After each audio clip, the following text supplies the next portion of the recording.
안녕하세요. 류지성입니다. 주 52시간 근무가 되면서 고민이 많아지고 있습니다.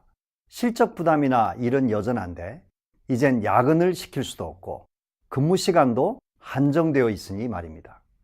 물론 많은 회사들이 주 52시간에 적응하기 위해서 예를 들면 집중 근무 시간 제도나 근무 중에 SNS를 금지하고 회의 효율화와 같은 노력을 하고 있습니다만 이런 노력들이 얼마나 효과를 낼지는 미지수입니다. 그것은 우리 기업들의 생산성 문제가 너무 심각하기 때문입니다.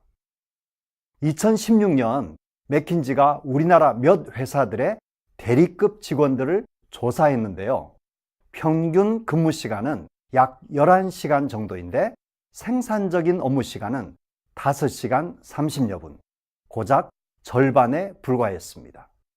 그 후 개선 노력이 있었다고는 하지만 회의와 보고 효율화, 야근 안 하기 등의 캠페인성 활동이 대부분이다 보니 실제 개선 효과는 미미한 것으로 나타났습니다. 물론 주 52시간에 언젠가는 적응을 할 것으로 생각합니다. 하지만 생산성 문제를 보다 근원적으로 고민하지 않는다면 마치 짐을 가방에 꾹꾹 눌러 담고 삐져나오면 억지로 집어넣고 삐져나오면 다시 집어넣는 상황이 계속되지 않을까 염려가 됩니다. 이런 점에서 저는 세 가지 측면에서 생산성의 근원적인 로스를 제거해야 한다고 보는데요. 바로 목적, 방법, 역량과 태도의 문제입니다. 첫째는 목적의 로스부터 손을 대어야 합니다.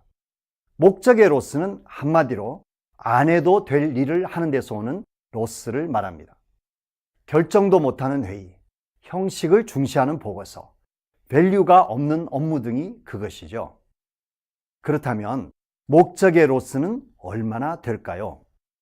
자기 근무 시간 중 20%를 자기가 좋아하는 것에 자유롭게 사용할 수 있는 구글의 20% 룰을 참고해 볼 수 있는데요.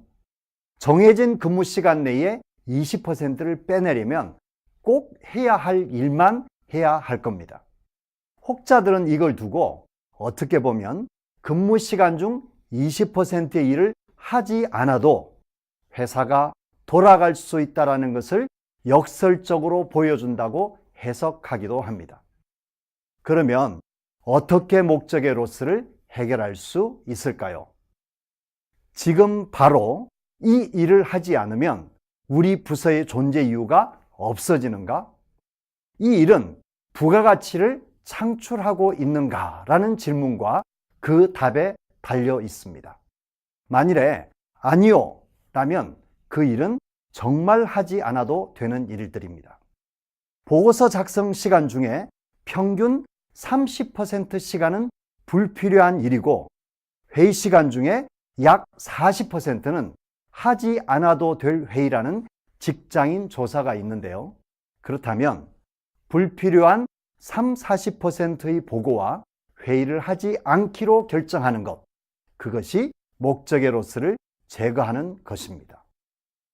둘째는 방법의 로스를 줄이는 것입니다. 바로 비효율 때문에 발생하는 로스를 없애야 한다는 것인데요.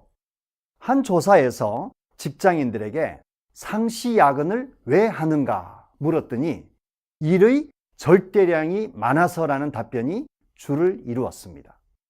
그럼 일은 왜 많냐고 물었더니 업무 지시가 명확하지 않아서 업무 분장이 불분명해서 생기는 비효율이 원인이라고 합니다.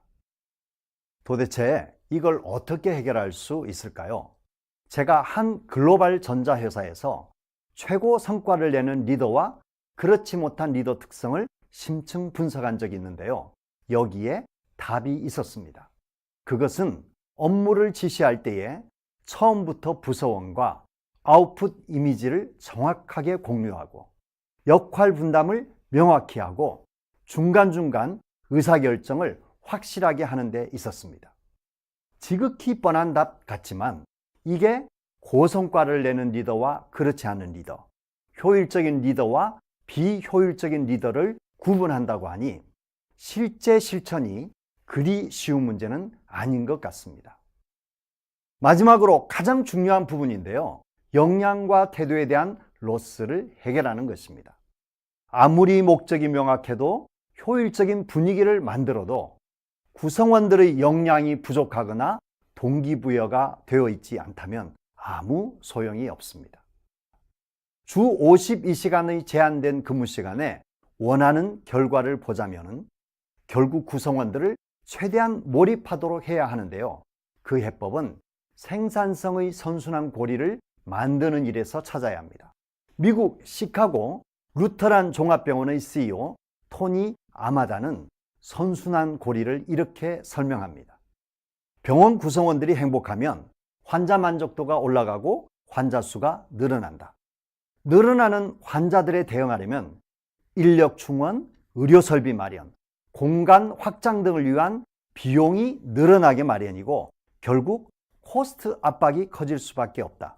하지만 구성원의 행복도가 높은 상태이기 때문에 역설적이게도 코스트는 절감된다. 구성원들이 자발적으로 코스트 절감에 참여하기 때문이다. 높아진 수익은 다시 직원들의 동기부여를 위해 투자하는 선순환이 된다. 구성원들이 업무 강도가 약해서 행복도가 높은 것은 결코 아닙니다. 그보다는 직원들의 마음을 움직이는 생산성의 선순환 고리가 제대로 작동하기 때문입니다. 여러분, 좋은 리더는 좋은 질문을 하고 그 답을 찾아내는 사람이라고 합니다. 일을 하는 목적, 방법, 역량과 태도에 대해 근본적인 질문을 해 보시는 것은 어떨까요? 주 52시간 근무제에서 생산성을 높이는 해법을 찾으실 수 있을 겁니다. 감사합니다.